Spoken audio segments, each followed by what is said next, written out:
time is my biggest asset right now. The one that I can invest in my future, the one that I can use for my present in order to make it more meaningful and fulfilling. So I'm trying to apply minimalist principles even here. And what is the main ruthless killer of time nowadays? Yes, it's media.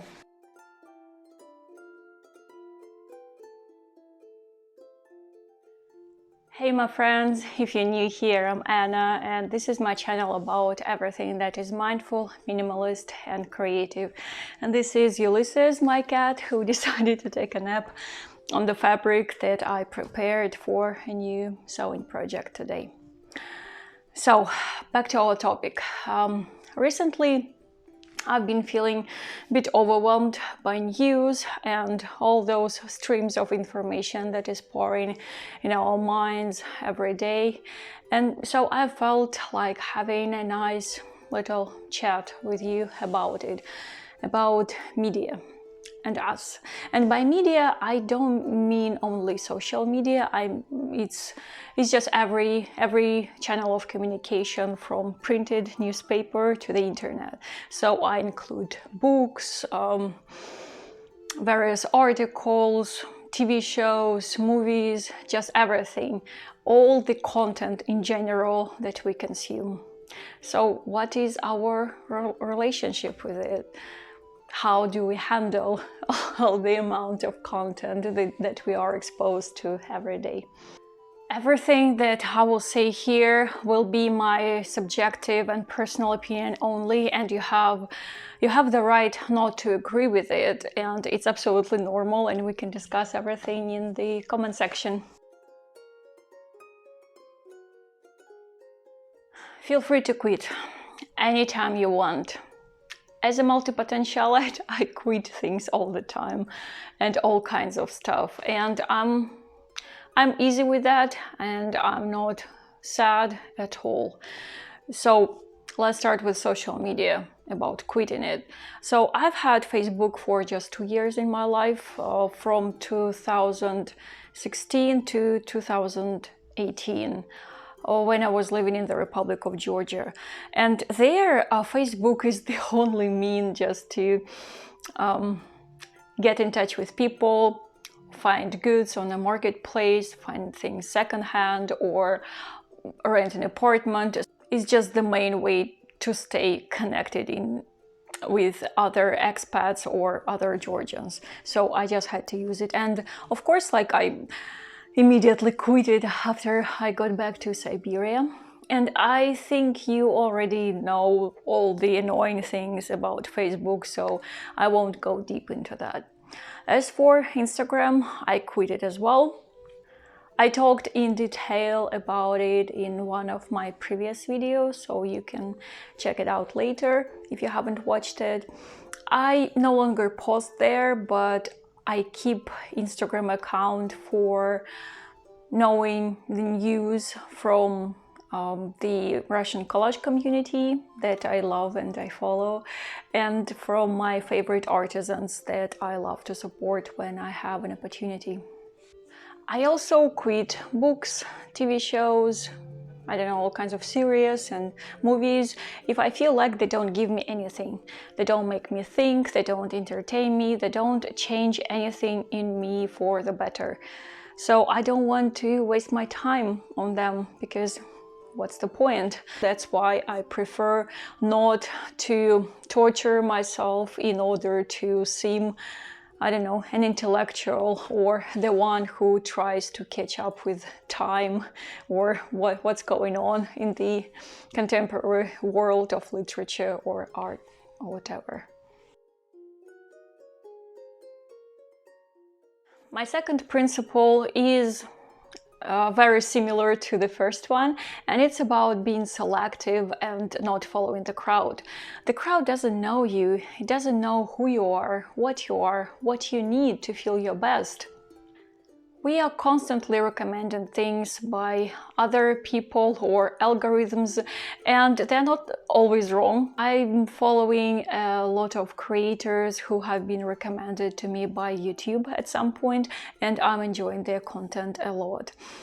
But, and there's a huge but here, be selective and choose properly what content you want to consume. And choosing for me is not just about logics and reasoning, it's about intuition and following your first impression, like general impression that you get from this or that information. And every time when I feel kind of a dark block inside in regards to this or that content, I turn away from it always. With years, I learned how to trust my intuition, and so far it hasn't let me down. Well, not that I know of. For example, you probably remember that Squid Game craze that happened recently. And I immediately felt that dark block inside saying that I shouldn't watch the TV show, and I didn't. So I took that intuitive decision, intuitive choice, but even after it was made, I kind of analyzed it from some practical ground and from the reasoning standpoint, logics and so on, and I understood that at this point I'm not ready to watch anything violent about brutal moral decisions or, I don't know, dogmatic behaviors, whatever. But then I also realized that me even questioning my intuitive decision was the result of pressure from the media that I felt so much. For example, I follow only one news media in Russia that I find the most objective one, and they made a ton of articles about Squid Game. A lot of my favorite YouTubers made a lot of reviews on the TV show, and I felt like I was kind of obliged to watch it. And I'm so happy I didn't do that, that I stood on my intuitive grounds. It was like a small victory for me. Maybe it was a stupid one, I don't know. And I absolutely don't mean that anyone who watched the Squid Game TV show is following the crowd. Absolutely not. I just used this TV show as an example to show that we are all different. We are all unique. We have different degrees of sensitivity. We have different preferences, and what works for one person will not necessarily work for the other. And we don't have to follow the general, I don't know, fashion in media, information. I don't know. I just find it really important to listen to yourself, especially when you're a highly sensitive person, just like me. And I made a video some time ago about how to protect yourself from various media to protect your own sensitivity. So that said, be super picky about what you consume, what type of content you consume. Know your true interests and passions. Well, at least have an idea of them. I know it's a tough one because, especially if you're a multi-potentialite like me and have just too many interests. Well, I'll give you one example about me trying to consume the content that just cannot be digested by my mind. 10 years ago, I bought a book that I thought would bring my understanding of life to a brand new level, that would transform my humanitarian mind and unlock its scientific potential. So it never happened.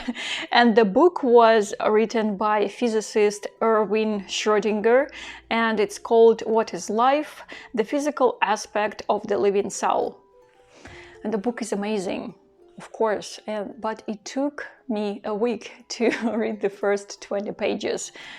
And then I quit and felt slightly ashamed because, I just failed to do it. I had to accept that my mind is not almighty and it cannot process heavy scientific information. It's just not for me. And I spent that time on the content on the book that was just not for me.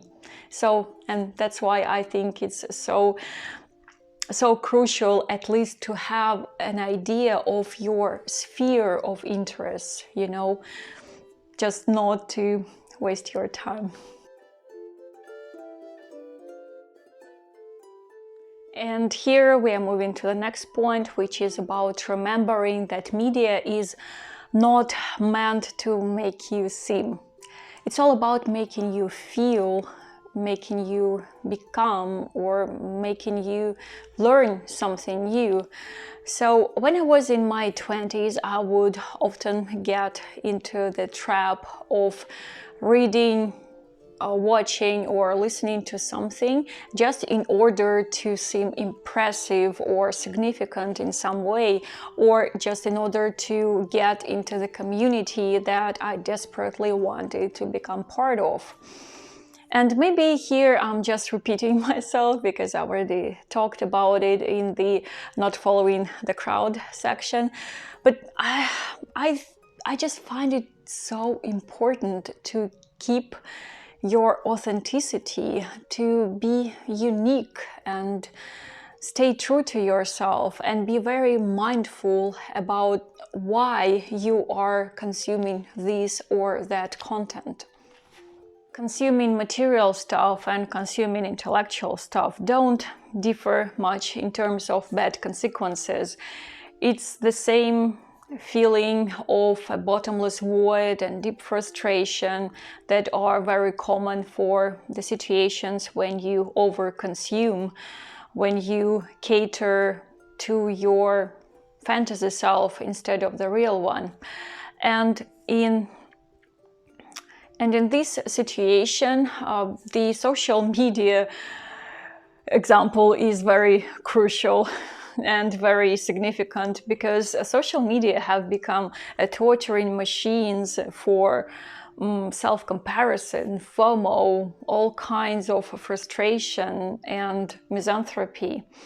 And maybe I'm exaggerating here, and that's why I would be so happy if maybe someone of you would mention an actually positive experience with social media in the comments. So feel free to break my stereotype.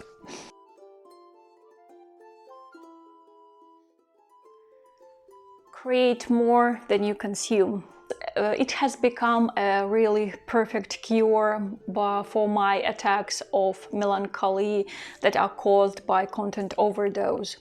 And I'm still facing a lot of struggles in this respect.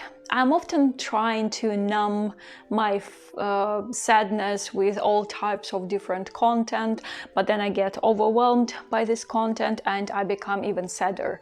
And this is where creativity is such a huge help. It can be anything, drawing, painting, writing. If it's just morning pages, it's already a lot, or photography, videography, I don't know, anything.